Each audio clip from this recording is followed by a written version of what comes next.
Hey folks, it's your host I2I35 and welcome to another episode of the Correcting SolRosenberg84 series where I intend to review every single one of his videos. And this one is titled, How an Apologist Made Me an Atheist. Well, I'm going to have to say, the supposed apologist he was bringing forth here is in no way an apologist.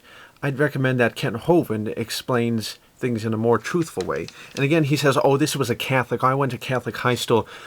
I'm sorry, but you went to an occult school. Catholicism has a long history of promoting sexual perverseness and corruption and idolatry and superstition and anger. And in no way is Catholicism the supposed universal, ultimate form of Christianity. It is a false cult based on Roman, Egyptian, Alexandrian, Constantinian doctrine to counteract true Christian growth. To say otherwise is to show a great deal of ignorance of understanding an essential, valid, barely known part of history. He always takes this, what happened right here, and superimposes it as the ultimate thing, what's going on in the creation-evolution debate. That's how it is. No, you're experiencing flawed examples. These are not examples. And you're saying he's trying to prove the resurrection. There's abundant evidence that Jesus has appeared to people in these days, not on toast or something, but actually in person, and encouraging them, saying everything's all right and stuff like that. He even puts the oxymoron, taking characters from the Bible. Characters?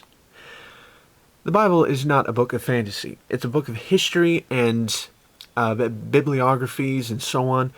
There's confirmed history that these people actually exist. And you say, oh, well, there is no evidence or historical evidence such as this. No surprise, because you've never been introduced to this evidence in the liberal biased classroom of a public New World Order school.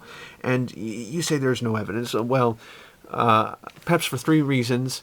One, because you want to shut your eyes and close your ears and saying, I'm blind and I can't see it either. And two, because you shut your brain off immediately when someone tries giving the evidence to you. And three, because you've never been introduced to this stuff.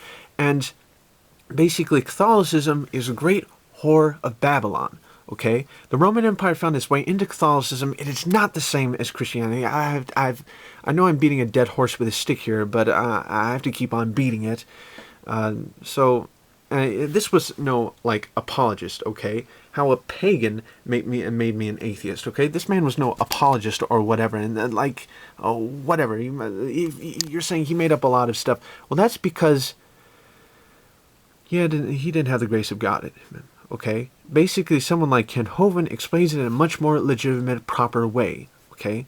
If you really want answers, I recommend you go to someone like Ken Ham or Kent Hovind, not some occultic Catholic tyrant, okay? So basically, try talking to a born-again Christian who has basically found out the evidence for themselves, really deciphered and researched things if you really want answers or whatever. Because as long as you're an atheist, you're just going to be a denialist, okay? There's evidence of what truth is, and basically being an atheist is really a position of being a rational denialist, okay? And atheism is just about rejecting the gospel of Christ, not religion, and using all sorts of flawed excuses why they won't accept it. So, peace out, keep thinking, Jesus bless you, and TTFN, ta-ta for now.